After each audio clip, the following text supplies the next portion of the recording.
Hi whole അസ്സലാമു അലൈക്കും welcome back.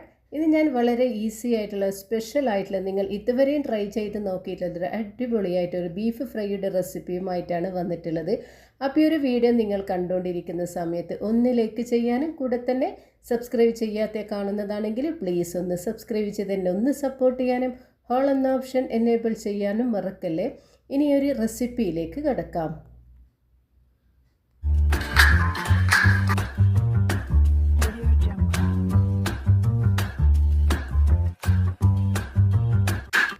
അപ്പം ഞാൻ ആദ്യം തന്നെ ചോറും കറിയൊക്കെ തയ്യാറാക്കിയിട്ട് എടുക്കാമെന്ന് വെച്ചാൽ അതിൻ്റെ കൂടെ തന്നെയാണ് ബീഫ് ഫ്രൈയും ചെയ്തെടുക്കുന്നത്. അങ്ങനെ ഞാനിന്ന് മട്ടരിയുടെ ചോറാണ് തയ്യാറാക്കിയിട്ട് എടുത്തിട്ടുള്ളത്. അതിന് കുറച്ച് വേവുണ്ടല്ലോ. അപ്പോൾ ആ ഒരു ചോറ് വെന്ത് കഴിയുമ്പോഴത്തേക്ക് പരിപ്പ് ഞാൻ നേരത്തെ തന്നെ കുതിർത്തെടുത്തിട്ടുണ്ടായിരുന്നു. പരിപ്പും ഇളവും കുമ്പളം കെട്ടിട്ടുള്ള ഒരു കറിയാണ് തയ്യാറാക്കിയിട്ട് എടുക്കുന്നത്. അങ്ങനെ ഇതാ ചോറ് കുക്കായിട്ടുണ്ടാകുന്ന നോക്കുന്നുണ്ട്. അങ്ങനെ ഇതാ ഒരു മട്ടരിയുടെ ചോറ് നന്നായിട്ട് കുക്കായിട്ടുണ്ട്. ഇനി ഇതിനൊന്ന് വാർത്തിയെടുക്കണം. ഞങ്ങൾ ഇന്ന് വാർത്തിയെടുക്കുന്നത് തന്നെയാണ് ചെയ്യുന്നത്. ഇപ്പോൾ പണ്ടത്തെ പോലെ അല്ലല്ലോ, കഞ്ഞിക്കാലൊന്നും വേണമെന്നില്ല. ഏതെങ്കിലും ഒരു പാത്രം ഉപയോഗിച്ചിട്ട് അതിലൊന്ന് വാർത്തിയെടുക്കുക ചെയ്യുന്നത്. അല്ലെങ്കിൽ സ്റ്റെയിനർ ഉണ്ടെങ്കിൽ അതിലിട്ടിട്ട് വാർത്തിയെടുക്കുക. പക്ഷേ ഞങ്ങൾക്കെല്ലാം ഇഷ്ടം ഇങ്ങനെ വാർത്തിയെടുക്കുന്നത് തന്നെയാണ്. പിന്നെ ഒരല്പം പോലും വെള്ളമൊന്നും ഉണ്ടാവില്ല ഇങ്ങനെ ചെയ്തെടുത്ത് കഴിഞ്ഞാൽ അല്ലേ. അങ്ങനെ ഇതാ ഞാനിതാ ഈ ചോറ് വാർത്തിയെടുക്കുന്നുണ്ട്. അപ്പോൾ അതേ അടുപ്പിൽ തന്നെ ഞാൻ വിചാരിച്ചു എന്തായാലും പരിപ്പും കുമ്പളങ്ങയും വെക്കാമെന്ന് വിചാരിച്ചു. അങ്ങനെ പരിപ്പും കുമ്പളങ്ങയും ഇതേ അടുപ്പിൽ തന്നെ വെക്കാതെ ചെയ്യുന്നത്. അപ്പോൾ ഈ ഒരു ചോറ് വാർത്തിക്കഴിഞ്ഞ് അതിലേക്ക് ഈ അടുപ്പത്തിൽ തന്നെ പരിപ്പും കുമ്പളങ്ങയും വെക്കുന്നുണ്ട്. പിന്നെയെന്ന് വെച്ചാൽ അപ്പോഴേക്ക് ഈ മൂടിയിൽ നോക്കുമ്പോൾ ചെറുതായിട്ട് ചെറിയൊരു ഉറുമ്പ് കണ്ട്. ഒറ്റൊരു ഉറുമ്പാണല്ലേ, കൂടുതലൊന്നുമില്ല. അങ്ങനെ നേരത്തെ തന്നെ ഞാൻ ആ മൂടിയൊക്കെ കഴുകി വെച്ചതായിരുന്നേ. എന്തായാലും ചോറ് വാർത്തുമ്പോൾ എടുക്കാമെന്ന് വിചാരിച്ചിട്ട് അങ്ങനെ ചോറ് വാർത്തി കഴിഞ്ഞു. ഇനി ഇതിലേക്ക് ഈ അടുപ്പിൽ തന്നെ പരിപ്പും കുമ്പളങ്ങയും വെച്ച് കൊടുക്കാം. ഞാൻ പരിപ്പ് നേരത്തെ തന്നെ കുതിർത്ത് വെച്ചതായിരുന്നേ. ഇനി ഈ ഒരു പരിപ്പിലേക്ക് പരിപ്പ് വേവാൻ ആവശ്യമായിട്ടുള്ള വെള്ളം കൂടി ഒഴിച്ചു കൊടുക്കുന്നുണ്ട്. ഇപ്പോൾ വിറകടുപ്പിൽ തയ്യാറാക്കിയിട്ട് എടുക്കുമ്പോൾ അതൊരു ടേസ്റ്റ് വേറെ തന്നെ. അതും മൺചട്ടിയിലാണെങ്കിൽ പറയേണ്ട ആവശ്യമില്ലല്ലോ അല്ലേ. അങ്ങനെ ഇതിൽ ഞാൻ ഒരല്പം മഞ്ഞൾപ്പൊടി, അതായത് ഒരു 1/4 ടീസ്പൂൺ മഞ്ഞൾപ്പൊടിയാണ് എടുത്തിട്ടുള്ളത്. ഞാനിപ്പോൾ ഒരു 1/4 കപ്പ് പരിപ്പ് മാത്രമേ എടുത്തിട്ടുള്ളൂ. കാരണം ബീഫ് ഫ്രൈ ചെയ്യുന്നത് കൊണ്ട് പരിപ്പ് കുറച്ച് മാത്രമേ ചെയ്തെടുക്കുന്നു. പിന്നെ ഒരുപാട് കറികളൊന്നും ആവശ്യമില്ലല്ലോ. അതിലേക്ക് ഒരു കഷ്ണം കുമ്പളങ്ങയും മുറിച്ചിട്ട് കൊടുത്തിട്ടുണ്ട്. പിന്നെ 2 പച്ചമുളക് കൂടി അരിഞ്ഞിട്ടിട്ട് കൊടുത്തിട്ടുണ്ട്. അങ്ങനെ ഇതിലേക്ക് 1/4 ടീസ്പൂണോളം മഞ്ഞൾപ്പൊടിയും ആവശ്യത്തിനുള്ള ഉപ്പ് കൂടി ചേർത്തിട്ടാണ് ഇതിനൊന്ന് വേവിച്ചെടുക്കാൻ വെച്ചിട്ടുള്ളത്. അപ്പോഴേക്കും അതിൻ്റെ അരപ്പൊന്ന് തയ്യാറാക്കിയിട്ട് എടുത്തിട്ടുണ്ടായിരുന്നു. ഞാൻ ഒരു മുറി തേങ്ങയുടെ പകുതി, അതായത് 1 കപ്പ് തേങ്ങ മുഴുവനായിട്ട് എടുത്തിട്ടില്ല. അത് വെറും പ്ലെയിനായിട്ട് തന്നെ അരച്ചെടുക്കുകയാണ് ചെയ്തത്. അപ്പോഴേക്കും തേങ്ങയൊക്കെ അരച്ചെടുത്ത് വരുമ്പോഴേക്കും പരിപ്പും കുമ്പളങ്ങയൊക്കെ ഒന്ന് നന്നായിട്ട് കുക്കായിട്ടുണ്ട്. അപ്പോൾ അതിലേക്ക് ഈ അരച്ച് വെച്ച തേങ്ങ ഇതിലേക്ക് ഒഴിച്ചു കൊടുക്കുകയാണ് ചെയ്യുന്നത്. ഞാൻ മിക്സിയുടെ ജാറിൽ വെള്ളമൊന്നും ഒഴിച്ച് കൊടുത്തിട്ടില്ല. കാരണം കറക്റ്റുള്ള ഒരു അയവാണ് ഈ പരിപ്പിന് കിട്ടിയിട്ടുള്ളത്. പിന്നെ കൂടുതൽ വെള്ളം ഒഴിച്ച് കഴിഞ്ഞാൽ കൂടുതൽ ലൂസായി കഴിഞ്ഞാൽ ആർക്കും ഇഷ്ടപ്പെടുകയും ചെയ്യില്ല. കുറച്ചൊരു കട്ടിക്ക് തന്നെയാണ് കറികളെല്ലാം മക്കൾക്കും, അതായത് എൻ്റെ ഉപ്പാക്കൊക്കെ വേണ്ടുന്നത്. അപ്പോൾ അതേ രീതിയിൽ തന്നെ ചെയ്തെടുക്കുകയാണ് ചെയ്തിട്ടുള്ളത്. അങ്ങനെ ഈ ഒരു പരിപ്പ് കറി ഇവിടെ റെഡി ആയിട്ടുണ്ട്. ഇനി ഇതിനൊന്ന് താളിച്ചെടുക്കണം. താളിച്ചെടുക്കാൻ വേണ്ടിയിട്ട് അടുപ്പിലൊരു പാന് വെച്ച് അതിലേക്ക് 1.5 ടീസ്പൂൺ വെളിച്ചെണ്ണയും ഒരു ടീസ്പൂൺ കടുകും 2 വറ്റൽമുളകും കുറച്ച് കറിവേപ്പില കൂടി ചേർത്ത് കൊടുത്തിട്ടുണ്ട്. അപ്പോൾ ഈ ഒരു താളിപ്പ് ഈ ഒരു പരിപ്പ് കറിയിൽ ഒഴിച്ചു കൊടുക്കുന്നുണ്ട്. എന്നിട്ട് ഇതിനൊന്ന് ഇളക്കി കൊടുക്കുക. പിന്നെ ഞാൻ എടുത്തിട്ടുള്ളത് പച്ചക്കായുടെ തോരനാണ്. അപ്പോൾ അതിൻ്റെ വീഡിയോ മുഴുവനായിട്ട് ഞാൻ എടുത്തിട്ടില്ല. കാരണം മുൻപ് ഞാൻ ചെയ്തിട്ടുണ്ടായിരുന്നു പച്ചക്കായുടെ തോരന് തയ്യാറാക്കിയിരിക്കുന്ന വീഡിയോ. അത് കാണാത്തവരാണെങ്കിൽ ഒന്ന് പോയി കാണാം. പിന്നെ ബീഫ് കറി തയ്യാറാക്കിയിട്ട് എടുക്കാൻ വേണ്ടിയിട്ട് കുറച്ചധികം കുഞ്ഞുള്ളി എടുത്തിട്ടുണ്ട്. പിന്നെ 2 വെളുത്തുള്ളി എടുത്തിട്ടുണ്ട്. അപ്പോൾ ഈ ഒരു കുഞ്ഞുള്ളിയുടെ തോല് കളയാൻ കുറച്ച് പ്രയാസമാണല്ലോ അല്ലേ. അതൊരു വിചാരിച്ച് മുറ്റത്തന്നെ നിന്നിട്ട് ഈ ഒരു കുഞ്ഞുള്ളിയുടെ തോലൊക്കെ ഒന്ന് കളഞ്ഞെടുക്കാമെന്ന് വിചാരിച്ചു. അങ്ങനെ കുഞ്ഞുള്ളിയുടെ തോല് ഞാൻ കളയുന്നുണ്ട്. കാരണം സാധാരണ നമ്മൾ വെല്ലുള്ളിയൊക്കെ തോല് കളയുമ്പോൾ പെട്ടെന്ന് തന്നെ കഴിയുമല്ലോ. ഈ ഒരു കുഞ്ഞുള്ളി ഇതാകുമ്പോൾ കുറച്ച് പ്രയാസമുള്ളൊരു കാര്യമാണ്. കാരണം തീരെ ചെറിയ ഉള്ളിയാണ് എനിക്ക് ഇപ്രാവശ്യം കിട്ടിയിട്ടുള്ളത്. അങ്ങനെ ഈ ഒരു കുഞ്ഞുള്ളി ഇട്ടിട്ടാണ് ഞാൻ ഈ ഒരു ബീഫ് ഫ്രൈ തയ്യാറാക്കിയിട്ട് എടുക്കുന്നത്. വെറും കുഞ്ഞുള്ളിയാണ് ഇതിന് മെയിനായിട്ട് വേണ്ടുന്നത്. നല്ലൊരു ടേസ്റ്റോട് കൂടിയിട്ടുള്ള ബീഫ് ഫ്രൈ തയ്യാറാക്കിയിട്ട് എടുക്കാൻ പറ്റി ഈ ഒരു കുഞ്ഞുള്ളി ഉപയോഗിച്ചിട്ട് തന്നെ ചെയ്തെടുത്തു കഴിഞ്ഞാൽ അപ്പോൾ ബലിപെരുന്നാൾ കഴിഞ്ഞാൽ എല്ലാവരുടെ വീടുകളിലും ബീഫ് ഉണ്ടാവും. അങ്ങനെ ഉള്ളവരൊക്കെ ബീഫ് ഉണ്ടെങ്കിൽ ഇതേ രീതിയിൽ നിങ്ങൾ ഫ്രൈ ചെയ്തിട്ട് എടുത്തിട്ട് ഇതിൻ്റെ ഫീഡ്ബാക്കൊക്കെ എന്നെ ഒന്ന് അറിയിക്കുക. വളരെ ടേസ്റ്റോട് കൂടിയിട്ടുള്ള ബീഫ് ഫ്രൈ നിങ്ങൾക്ക് തയ്യാറാക്കിയിട്ട് എടുക്കാൻ പറ്റും. കാരണം ഇന്ന് ഞാൻ ഉച്ചയ്ക്ക് ചോറിന് വേണ്ടിയിട്ടാണ് ഈ ഒരു ബീഫ് ഫ്രൈ തയ്യാറാക്കിയിട്ട് എടുക്കുന്നത്. കുഞ്ഞുള്ളി തന്നെയാണ് ഇതിന് മെയിനായിട്ട് വേണ്ടുന്നത്. അങ്ങനെ കുഞ്ഞുള്ളി മുഴുവനായിട്ടും തോല് കളഞ്ഞ് വെച്ചിട്ടുണ്ട്. അതുപോലെ തന്നെ വെളുത്തുള്ളിയുടെയും തൊലിയൊക്കെ കളഞ്ഞ് വെച്ചിട്ടുണ്ട്.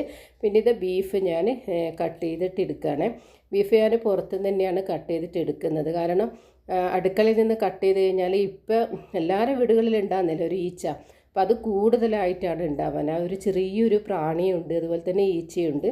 അപ്പോൾ അതൊക്കെ ഒന്ന് ഒഴിവാക്കാൻ വേണ്ടിയിട്ടാണ് ഞാൻ പുറത്തുനിന്ന് തന്നെ കട്ട് ചെയ്തിട്ട് എടുക്കാമെന്ന് വിചാരിച്ചത്. എന്തായാലും ഞാൻ പുറത്തുള്ള അടുപ്പിൽ നിന്ന് തന്നെയാണ് ഈ ഒരു ബീഫ് ഫ്രൈ ഒക്കെ തയ്യാറാക്കിയിട്ട് എടുക്കുന്നത്.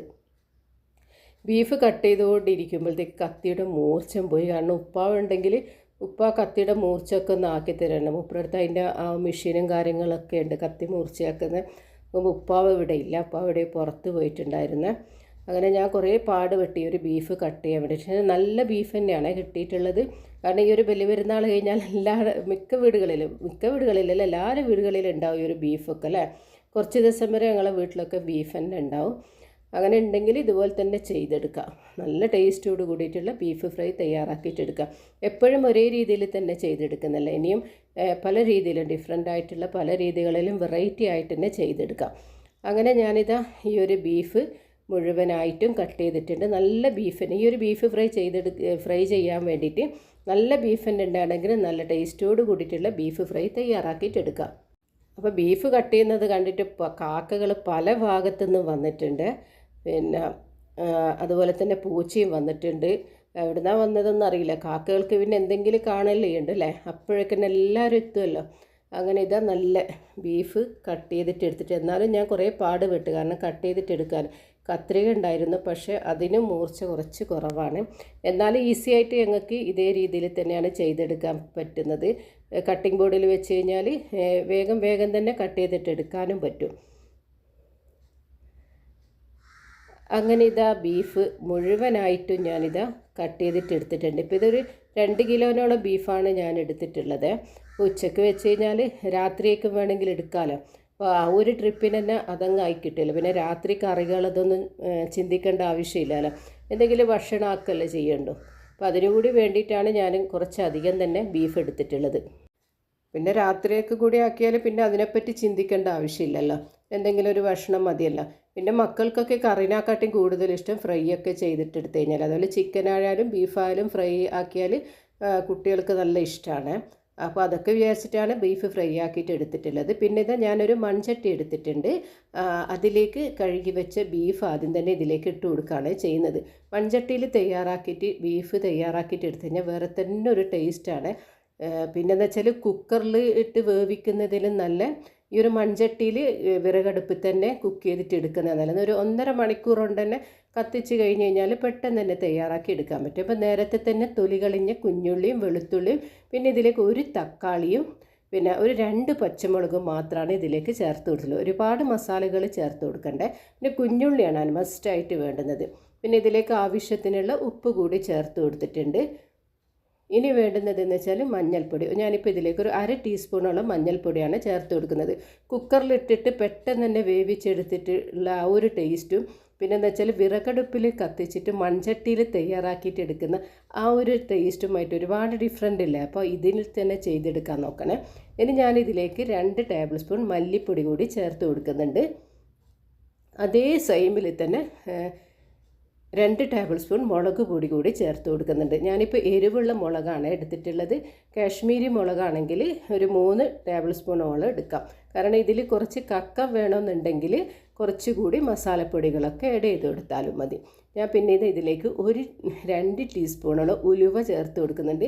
ഈ ഒരു ബീഫ് ഫ്രൈയിൽ ഉലുവ ചേർത്ത് കൊടുത്തു കഴിഞ്ഞാൽ നല്ലൊരു ടേസ്റ്റ് തന്നെയാണ് ഉള്ളത്. പക്ഷെ ഞാൻ തന്നെയാണ് പറയുന്നത്, ഞാനും മാത്രമല്ല കഴിച്ചവരെല്ലാം പറയും നല്ലൊരു ടേസ്റ്റ് ഉണ്ട് ഈ ഒരു ബീഫ് ഫ്രൈ. ആ ഉലുവയുടെ ആ കയ്പ്പ് ഒന്നും ഉണ്ടാവില്ല ഈ ഒരു ബീഫിലേക്ക് ഉലുവ ചേർത്ത് കൊടുത്തു കഴിഞ്ഞാൽ. കൂടുതൽ ചേർത്ത് കൊടുക്കേണ്ട 2 ടീസ്പൂണോളം മാത്രം ചേർത്ത് കൊടുത്താലും മതി. അങ്ങനെ ഇതിലേക്ക് ഞാൻ 1 കപ്പ് വെള്ളമാണ് ഒഴിച്ചു കൊടുത്തിട്ടുള്ളത്.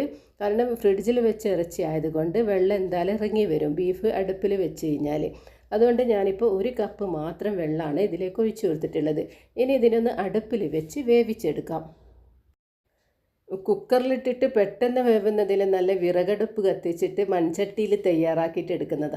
1.5 മണിക്കൂർ കൊണ്ട് തന്നെ ഈ ഒരു ബീഫ് ഫ്രൈ ഞങ്ങൾക്ക് ഈ വിറകടുപ്പിൽ നിന്ന് തയ്യാറാക്കിയിട്ട് എടുക്കാൻ പറ്റും. അങ്ങനെ ഇളക്കിക്കൊണ്ടിരിക്കുകയൊന്നും ചെയ്യേണ്ട, ഇടയ്ക്കിടയ്ക്ക് വന്നിട്ടൊന്ന് നോക്കിയാലും മതി. അവിടെ തന്നെ നിന്നിട്ട് കുക്ക് ചെയ്യുകയും ചെയ്യണ്ടല്ലോ. അങ്ങനെ ഇതാ വിറകടുപ്പ് ഞാൻ നന്നായിട്ട് കത്തിച്ചെടുക്കുന്നുണ്ട്. വിറകടുപ്പ് കത്തിക്കാനെല്ലാം ഭയങ്കര ഇഷ്ടം തന്നെയാണ്. അപ്പോൾ അതിനൊന്നും ഒരു വിഷമമൊന്നുമില്ല. എൻ്റെ അടുക്കളയിലുള്ള വിറകടുപ്പിൽ ഞാൻ ആ ഒരു ഭാഗത്താണ് ഗ്യാസ് വെച്ചിട്ടുള്ളത്. അപ്പോൾ അതുകൊണ്ട് ഞാൻ അവിടെ അങ്ങനെ കത്തിക്കാറില്ല, പുറത്തുനിന്ന് തന്നെയാണ് കുക്ക് ചെയ്തിട്ട് എടുക്കാമല്ലോ. അങ്ങനെ ബീഫ് ഫ്രൈ ഞാൻ ഇടയ്ക്കിടയ്ക്ക് ഒന്ന് വന്ന് ചെക്ക് ചെയ്തുകൊണ്ടിരിക്കുന്നുണ്ട്. ഈ ഒരു സമയത്ത് ഞാനിതാ നോക്കിയപ്പോൾ അതിൻ്റെ വെള്ളമൊക്കെ ഒന്ന് നന്നായിട്ട്, ആ ചാറൊക്കെ ഒന്ന് നല്ല രീതിയിൽ തന്നെ കുറുകി വന്നിട്ടുണ്ട്. ഈ ഒരു സമയത്ത് തന്നെ ഇതിന് നല്ലൊരു സ്മെല്ലെല്ലാം വരുന്നുണ്ട്. അപ്പോൾ ഇതാ ഈ ഒരു ചാറൊക്കെ നന്നായി കുറുകി വന്നില്ലേ. ഇനി ഇതിനൊരു താളിച്ചിട്ടെല്ലാം ഒഴിച്ചു കൊടുക്കണോ? നിങ്ങൾ വിചാരിക്കുന്നുണ്ടാവല്ലേ, ഇതിൽ എണ്ണയൊന്നും ചേർത്ത് കൊടുത്തിട്ടില്ലല്ലോ. ഇതിന് എണ്ണ ചേർത്ത് കൊടുക്കണം. ആദ്യം തന്നെ ഇതൊന്ന് വെന്ത് ഇതിൻ്റെ ആ ചാറൊക്കെ ഒന്ന് കുറുകി വരട്ടെ എന്ന് വിചാരിച്ചിട്ട് തന്നെയാണ്. അങ്ങനെ ഞാനിത് താളിച്ചെടുക്കാൻ വേണ്ടിയിട്ട് അടുപ്പിൽ ഇതൊരു പാന് വെച്ചിട്ടുണ്ട്.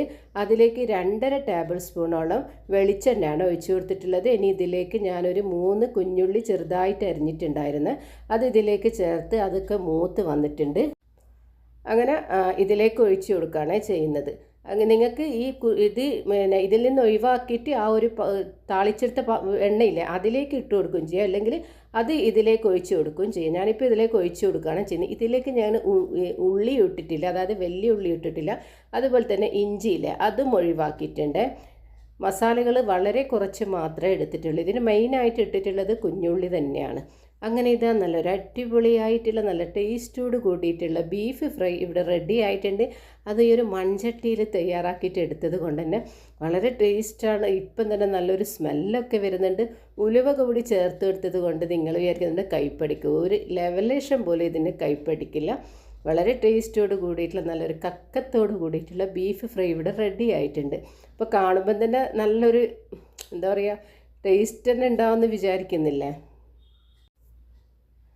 അപ്പോൾ ഇതാ ഈ ഒരു ഉച്ചക്കുള്ള ചോറിന് വേണ്ടിയിട്ടുള്ള ബീഫ് ഫ്രൈ ഇവിടെ റെഡി ആയിട്ടുണ്ട്. ഞാനിതിലേക്ക് നേരത്തെ തന്നെ കുറച്ച് കറിവേപ്പില ഇട്ട് കൊടുത്തിട്ടുണ്ടായിരുന്നേ, അതിൻ്റെ ആ ഒരു വീഡിയോ കട്ടായി പോയതാണ്. അപ്പോൾ ഈ ഒരു വീഡിയോ നിങ്ങൾക്കൊക്കെ ഇഷ്ടമായിട്ടുണ്ടാവുമെന്ന് വിചാരിക്കുന്നു. ഇൻഷാ അല്ലാഹ് ഇനിയും പുതിയ പുതിയ റെസിപ്പിയുമായി ഞാൻ വീണ്ടും വരുന്നതായിരിക്കും. അസ്സലാമു അലൈക്കും വറഹ്മത്തുള്ളാഹി തആല വബറകാതുഹു. വീഡിയോ ഇഷ്ടമായിട്ടുണ്ടെങ്കിൽ ഒന്ന് ലൈക്ക് ചെയ്യുക, കമൻറ്റ് ചെയ്യുക, സബ്സ്ക്രൈബ് ചെയ്യാത്ത കാണുന്നതാണെങ്കിൽ സബ്സ്ക്രൈബ് ചെയ്യും.